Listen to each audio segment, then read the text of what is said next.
그래서 오늘 본문에 있는 말씀을 가지고 우리 요한복음 강의 14번째 시간 사람은 무엇으로 사는가 라는 제목으로 하나님 말씀 전하도록 하겠습니다. 제가 책을 성경 말고 아마 제일 많이 읽고 또 많이 은혜를 받았던 책인 것 같아요. 잘 알고 있는 러시아의 대문호 우리 톨스토이가 쓴 단편집이 있어요. 그 중에서 이제 한 챕터에 사람은 무엇으로 사는가에 대한 내용이 나와 있어요. 아마 여러분들 집집마다 있을 수도 있어요. 그냥 먼지 있고 처박혀 있을 수 있는데 다시 또 꺼내서 읽어보시면 참 은혜로운 말씀들, 이야기들 많이 있는 걸로 알고 있어요. 그 내용을 잠깐 소개시켜 드릴게요. 벌거벗은 몸으로 벽에 기대어 있는 한 남자가 있었습니다. 알고 봤더니 그는 미카엘 천사였어요. 그곳을 지나가던 가난한 구두 수송공 시몬 그리고 그의 아내 마트료나가 그를 집으로 데려와서 이제 구두 수송공 보조 일을 맡겨주면서 함께 살면서 벌어진 일을 그리고 있는 이야기입니다. 하나님이 이 천사를 세상에 보낸 세 가지 질문이 있었어요. 너가 세상에 가서 이 질문에 대한 답을 찾아라 라는 질문이 있었던 겁니다. 이 집에서 이제 같이 살면서 그 답을 찾아가는 거예요. 첫 번째 질문이 이거였습니다. 사람의 마음속에 무엇이 있는가?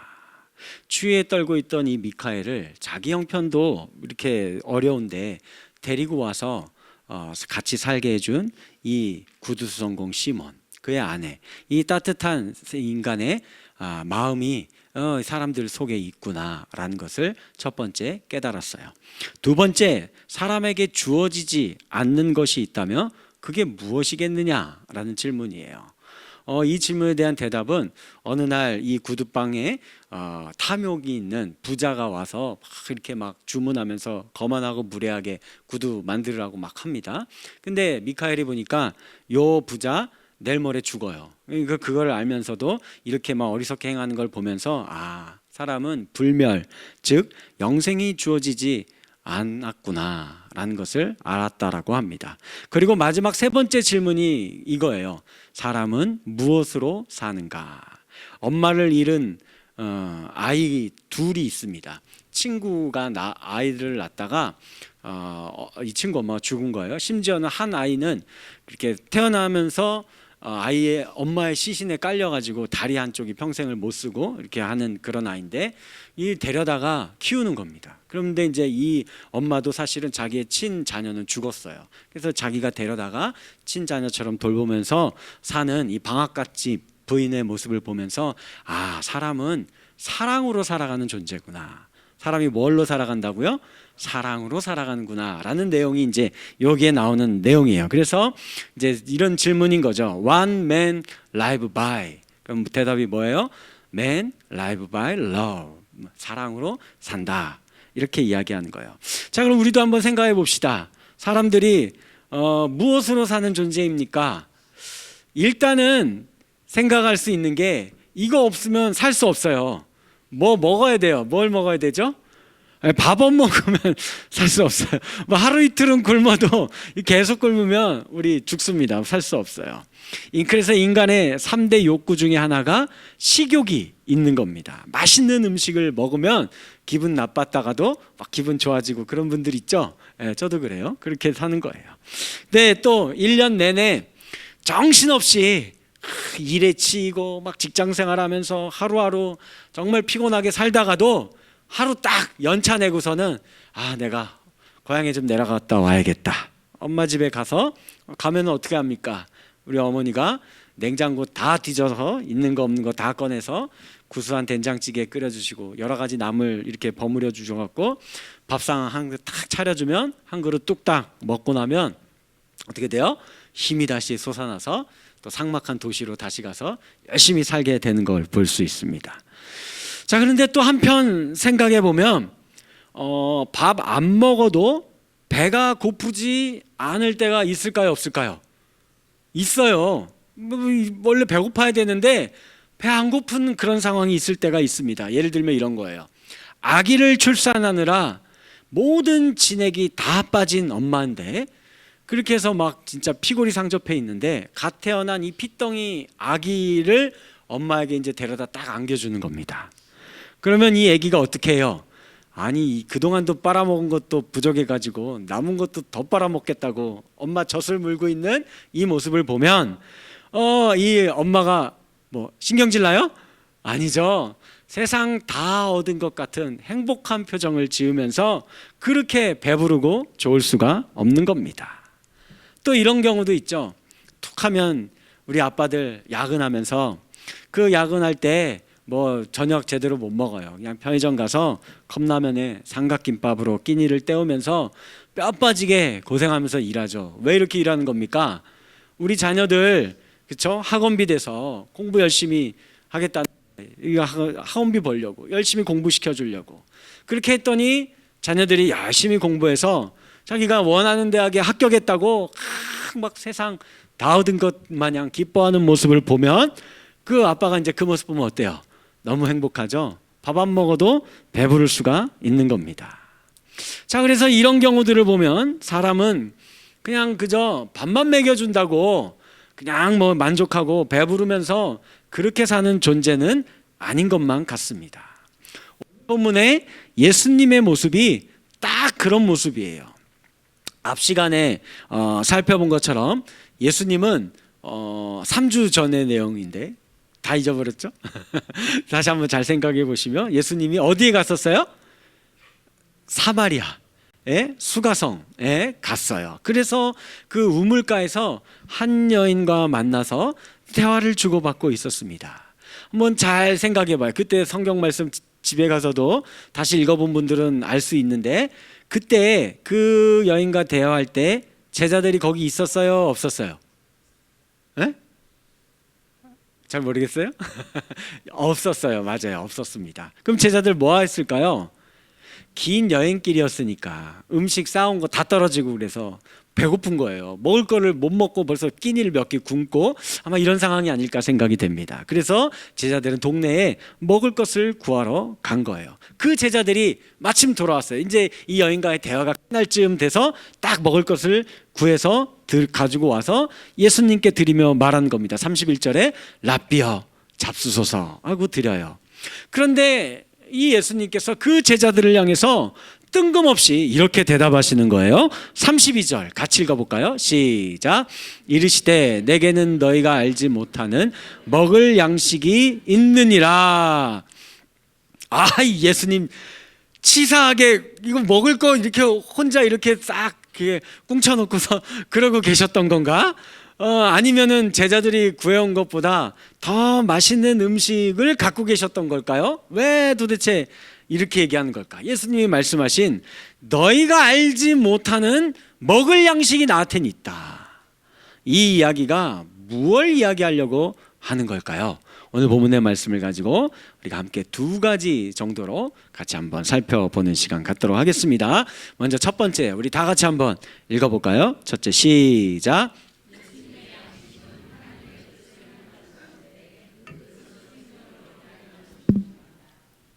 아멘. 예수님의 양식이 뭐라고 말씀하고 계세요? 하나님의 뜻을 행하는 거다. 그래서 34절 말씀 같이 읽을게요. 시작. 그래서 이르시되 아멘. 양식이 예수님이 따로 있는데 그거는 나를 보내신 이가 누구예요? 하나님이시겠죠. 그분의 뜻을 행하는 것이 그게 양식이다라고 이야기를 해요. 그럼 이게 뭔 말이겠어요? 뭐 딴 데서 찾을 필요 없습니다. 성경 말씀에서 찾으면 될 것 같아요. 요한복음 10장 10절 같이 읽겠습니다. 시작. 내가 온 것은 양으로 생명을 얻게 하고 더 풍성히 얻게 하려는 것이라. 아멘. 이게 예수님을 이 땅에 보내신 아버지의 뜻이다라고 이야기하는 거예요. 생명을 얻게 하시기 위해서 오셨다라는 겁니다. 사람들이 잃어버린 생명이 있대요. 그래서 그 생명을 얻게 되면 그 모습을 보기만 해도 예수님 어떻다라는 겁니까? 배부르다라는 거예요. 만족을 하신다라는 겁니다. 보람을 느끼신다라는 거예요. 다시 수가성의 여인과의 대화 장면으로 돌아가 봅시다. 수가성의 우물가의 여인과의 만남. 이 6절 말씀에 의하면 예수님이 이곳까지 오시느라 제가 그때 말씀드렸죠. 막 피곤하여서 기진맥진할 정도로 그 모습이 마치 너무 이제 힘들면 다리에 힘이 탁 풀리잖아요. 그러면 사람이 털썩하고 주저앉는 거예요. 마치 그런 모습이었다라고 제가 말씀드렸어요. 그러니 먹을 것도 제대로 못 먹으셨죠? 그 한낮에 때학볕 뜨거운 태양 아래에서 그러고 막 오신 거니까 목도 갈증을 느끼고 있었을 겁니다. 그런데 예수님이 그 우물가에서 5번이나 버림받으며 너무나 힘든 인생, 고달픈 인생 살아왔었던 이 수가성의 여인을 만났습니다. 그리고 그녀에게 이야기하시는 거예요. 영원히 목마르지 않는 물이 있다. 네가 이것을 마신다라고 한다면 다시는 이 우물가에서 물을 길러오는 이 수고를 하지 않게 될 것이다 라고 말씀해 주신 거예요. 그 여인이 이 예수님과의 대화를 통해서 예수를 만난 거죠. 인격적으로 만난 거예요. 그래서 그녀가 이야기합니다. 내가 그리스도를 만났다. 내가 전에 행하던 모든 일들, 나의 부끄러운 과거, 나의 수치스러운 일들, 나의 암울했던 나의 과거의 모든 일들을 다 아시면서까지도 나를 품어주시는 그 예수란 자, 그가 그리스도가 아니면 누구겠느냐, 그를 만났다라고 이야기를 하는 거예요. 해갈되지 않던 인생의 목마름에 갈증이 해소가 된 겁니다. 더 이상 사람들의 눈을 피해 어둠 가운데 살지 않아도 되게 된 거예요. 더 이상 물동이가 필요 없습니다. 더 이상 사람들의 이목을 피하며 다니지 않아도 되게 된 거예요. 당장 이 물동이를 버려두고 사람들에게 환희와 기쁨의 표정으로 달려가는 겁니다. 예수님을 만났다고, 그리스도를 만났다고, 내가 생명을 얻었다고 그 사람들에게 증거하는 삶의 변화가 나타나게 된 겁니다. 생명력이 없던 그녀가 생명을 얻게 된 거예요. 살았으나 죽은 것 같은 인생을 살았던 그런 여인의 인생이었는데 이제 그 죽었던 심장이 뛰기 시작하는 겁니다. 눈에 생기가 돌기 시작하는 거예요. 이 모습을 보고 예수님도 너무나 기뻐하신 거예요. 사실 이 장면을 생각해 봐요. 예수님 목말라서 물 한 잔 달라고 했는데 이 여인이 예수님 만나서 이 그리스도인 줄 알고 너무 기뻐갖고 그냥 물도 떠주는 거 잊어버리고 물동이 내던지고서 막 마을로 달려간 겁니다. 그 모습을 보고 아니 좀 물 한 잔 좀 달라니까 그냥 가네 하면서 그런 모습이었는데, 그래도 예수님은 흐뭇하게 그 모습을 바라보면서 도리어 예수님의 갈증이 해소되었던 겁니다. 제자들이 가져온 음식을 보고도 이렇게 이야기하시는 거예요. 되었다. 여행길에 너희들 정말 고단했을 텐데 음식 구해오느라 수고 많았다. 너희들끼리 맛있게 먹도록 해라. 나는 이제 하나도 배가 고프지 않구나. 미소를 띠며 이 이야기를 하고 계시는 겁니다. 예수님은 하나님의 뜻을 이루는 것에 배부름, 만족을, 보람을 얻으셨던 것입니다. 자, 우리도 한번 생각해 봅시다. 우리는 어떻게 하나님의 뜻을 이루는 삶을 살 수 있을까요? 우리의 삶도 예수님의 삶과 별반 다르지 않습니다. 하나님의 뜻을 이 땅 가운데 이루며 사는 삶, 우리도 동일한 삶을 사는 거예요. 즉 생명을 얻고 더 풍성히 이 생명이 전해지고 나누어지는 삶을 사는 겁니다. 생명의 특징이 바로 이와 같아요. 나눌수록 더 커지는 겁니다. 맨 처음에 제가 예를 들어 말씀드렸듯이 아이를 낳은 엄마를 생각해 보세요. 자신의 진액을 다 쏟으며 생명을 낳았습니다. 그러면 여러분들 이 엄마의 생명력이 감소합니까? 아니죠. 아이의 웃는 얼굴을 보고 있으면 이전에 없던 더 힘도 솟고요, 큰 생명력으로 충만해집니다. 내가 이 아이를 위해서 못할 게 없다라는 이 마음이 확 들어오는 겁니다. 이 원리를 보여주고 있는 것이 수가성 여인과 이 예수님의 만남의 사건이었던 것입니다. 여러분들의 이해를 더 돕기 위해 웨스트민스터 대의리 문답에 첫 번째 질문이 있어요. 저런 질문인데 제가 저걸 설명을 드릴게요. 질문을 제가 읽으면 여러분들은 뭘 읽으면 돼요? 대답을 읽으면 됩니다. 제가 할게요. 사람의 제일 되고 가장 높은 목적이 무엇입니까? 예, 자, 저게 다른 내용이 아니에요. 저 질문 자체가 우리 모든 말씀의 제목하고 똑같은 거예요. 사람은 무엇으로 사는 존재인가? 라는 질문인 거죠. 거기에 대한 대답이 첫 번째가 영화롭게 하는 거래요. 하나님을 영화롭게 하는 게 다른 게 아닙니다. 하나님의 존재를 인정하는 거예요. 아, 진짜 하나님이 계시구나. 하나님의 하나님됨을 인정하는 건데, 그 하나님의 하나님됨은 무엇입니까? 하나님은 세상을 창조하신 창조주이시구나. 우리 인간이 죄악 가운데 죽어가고 있는데 우리를 구원하시기 위해 오신 구세주이시구나. 그리고 최후의 날에 우리 모든 사람 인생들을 심판하실 심판주이시구나. 이거를 인정하며 사는 거예요. 이 말은 바꿔 말하면 우리 모든 인생이 아무 의미 없이 사는 존재는 이 땅에 있어요, 없어요? 아무도 없는 거예요. 모두가 다 하나님이 낳은 귀한 존재들이라는 겁니다. 하나님이 이 땅에 나를 보내신 이유가 있고요, 뜻이 있는 아주 귀한 인생들이다라는 것을 말하고 있는 거예요. 자, 그 다음은 영원히 즐거워하는 거, 다른 게 아니에요. 예배하는 삶을 이야기를 하는 겁니다. 예배라는 게 뭔 것 같아요? 어렵게 생각하실 거 없어요. 하나님을 인정했으면 그분하고 사귀는 거예요. 교제하는 겁니다. 그분을 만나는 겁니다. 그분을 만나는 것을 내 인생의 제일 큰 즐거움으로 알면서 살아가는 거, 이걸 이야기하는 거예요. 자, 이걸 이제 한 문장으로 정리하면 이렇게 되는 거예요. 사람은 무엇으로 사는가? 하나님을 만나고 나면 참된 예배자의 삶을 살게 되는 겁니다 라는 것을 이야기하고 있는 겁니다. 더 이상 이 여인이 처음에 예수님께 질문했던 것처럼 우리가 예루살렘에서 예배드려야 합니까? 사마리아에서 예배드려야 합니까? 이렇게 어디 가야만 하는 겁니까? 나누어진 예배로 드리는 게 아니에요.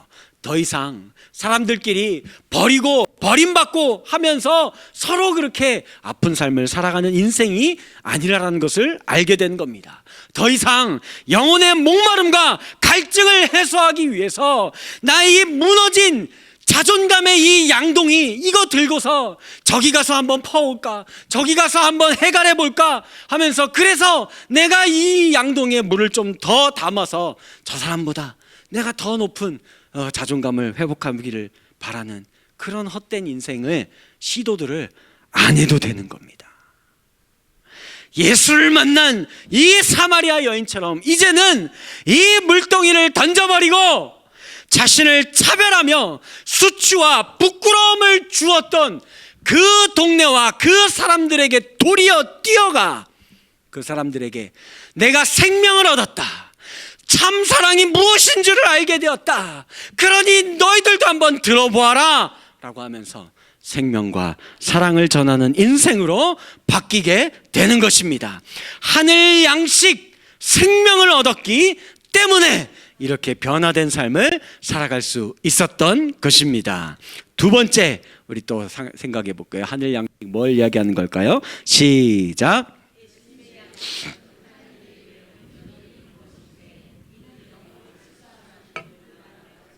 아멘. 오늘 본문 34절도 다시 한번 보면 이렇게 되어 있어요. 예수께서 이르시되 나의 양식은 나를 보내신 이의 뜻을 행하며, 그리고 또 뭐라고 말씀하십니까? 그의 일을 온전히 이루는 거라라고 말씀하고 계세요. 그의 일을 그가 누구죠? 하나님이겠죠? 보내신 이 하나님의 일은 도대체 뭘까요? 뭐 이것도 딴 데서 찾을 필요 없죠. 성경에서 찾으면 됩니다. 누가복음 4장 43절 같이 읽겠습니다. 시작. 하나님의 나라 복음을 전하여야 하리니 나는 이 일을 위해 보냄을 받으셨대요. 예수님이. 그 일이 뭐예요? 복음을 전하는 겁니다. 그래서 예수님께서는 하나님의 뜻과 일에 대해 말씀하시고는, 이게 34절 말씀이죠. 그리고 이어서 35절에서 이런 이야기를 하기 시작하는 거예요. 같이 읽을까요? 시작. 너희는 넉 달이 지나야 추수할 때가 이르겠다 하지 아니하느냐. 그러나 나는 너희에게 이르노니 너희 눈을 들어 밭을 보라, 희어져 추수하게 되었도다 라고 말씀을 하시는 거예요. 이스라엘 파종을 하면 보통 4개월 정도가 지나야 추수를 할 수 있어요. 밀이나 보리를 주로 그렇게 심어요. 그런데 예수님은 이미 추수할 때가 다 됐다. 그러니 빨리 추수하자라고 이야기를 하는 겁니다. 이게 도대체 무슨 의미일까요? 자, 예수님이 이 유대인 제자들을 이 버려진 땅, 그 유대인들이 배척하는 요 땅인, 그런데 가장 가까이에 있는 땅이죠. 이 사마리아에 데려온 이유가 바로 이것입니다. 너희는 다른 곳을 볼 것 없어. 너희가 다른 곳에 가서 복음을 전하는 게 아니야.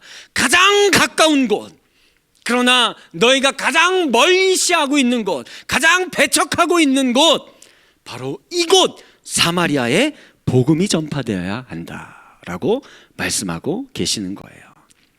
자, 우리가 TV를 틀거나 가끔 이제 유튜브 시청하시면 보이는 광고가 하나가 있어요. 이런 종류의 광고죠.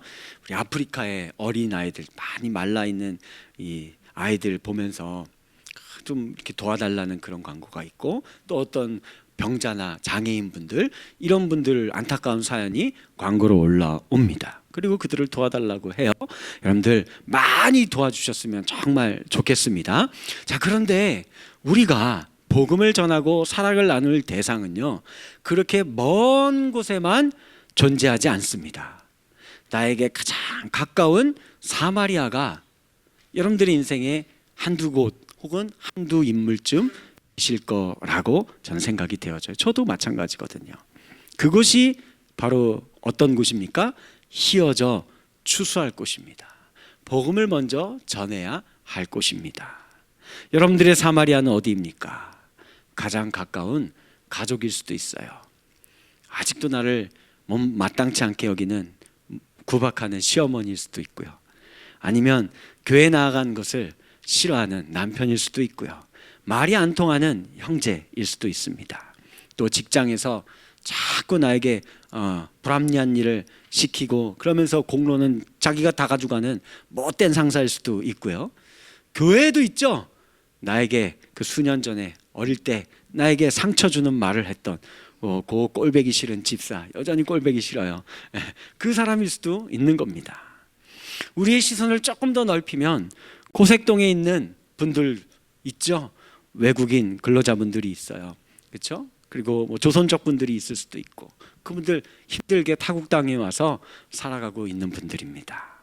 또 대학, 이 대입 입시라는 이 교육제도에 내몰려서 주일에도 여러 곳을, 주일에 교회에 나오지 못하고 이렇게 투어를 돌고 있는 우리 청소년들이 있어요. 어디를 투어 돌아요? 학원을 여기저기 막 투어 도는 그런 우리 청소년들일 수도 있고요. 또 자취방 월세와 생활비, 그리고 대학 등록금 마련하느라고 주일에도 알바하는, 혹은 이렇게 제가 알기로는 아마 우리 청년 대학생들 중에도 주일에 아침에 예배 드리고 오후에는 또 알바 가는 친구들도 있을 거예요. 편의점으로, 카페로 이렇게 가는 그런 대학생들일 수도 있습니다. 어쩌면 우리 이 고색동 동네에 낮에 제일 많이 보이는 분들 있죠. 누굴까요?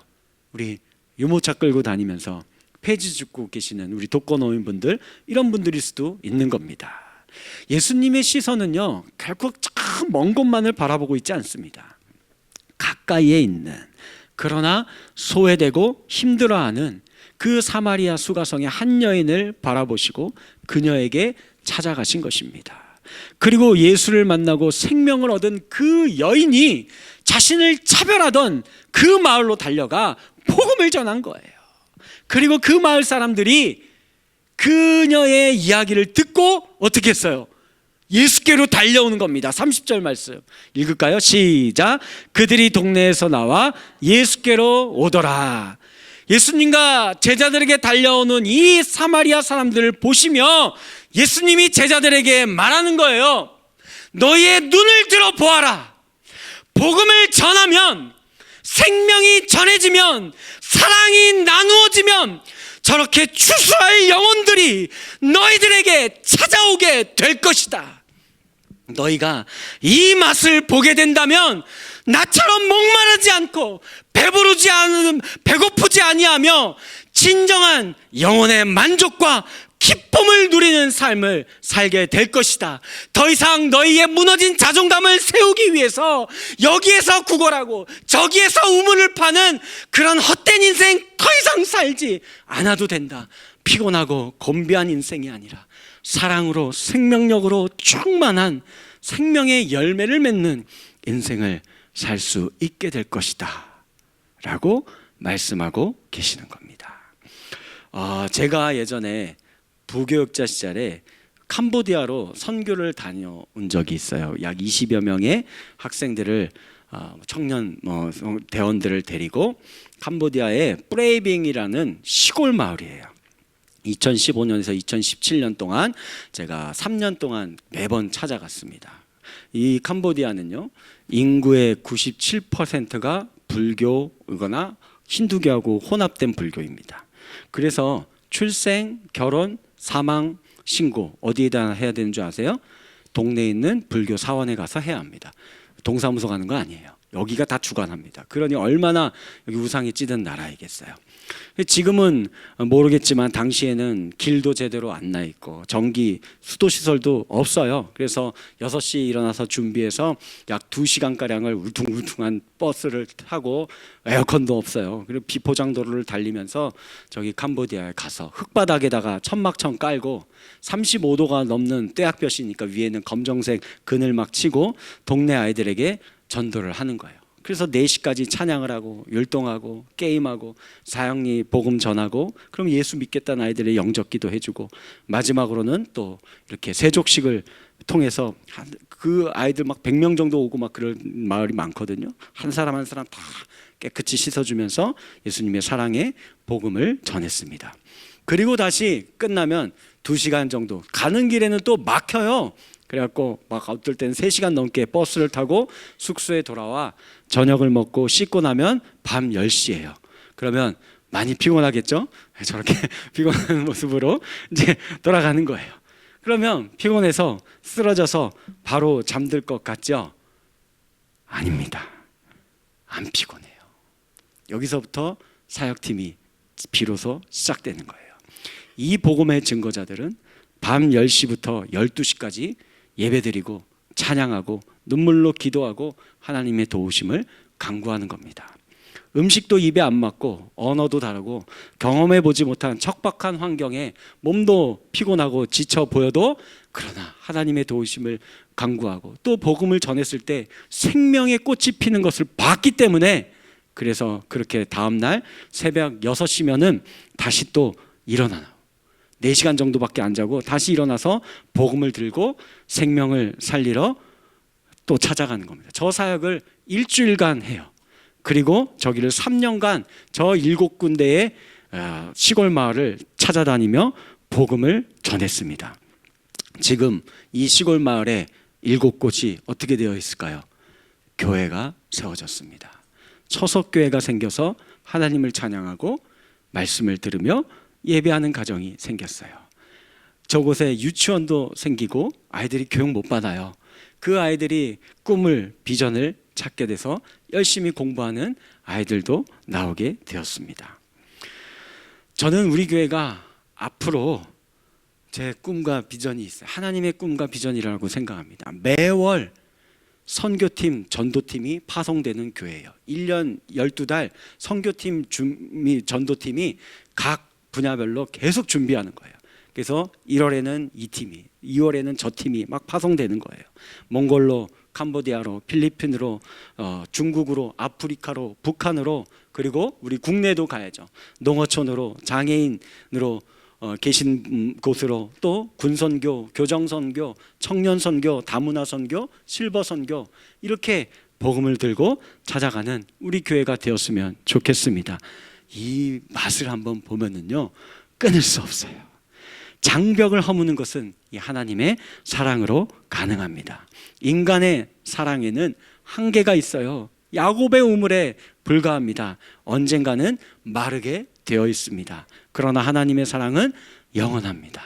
마르지 않는 샘물입니다. 말씀을 맺겠습니다. 사람은 무엇으로 살아갈까요? 하나님의 사랑으로 사는 존재입니다.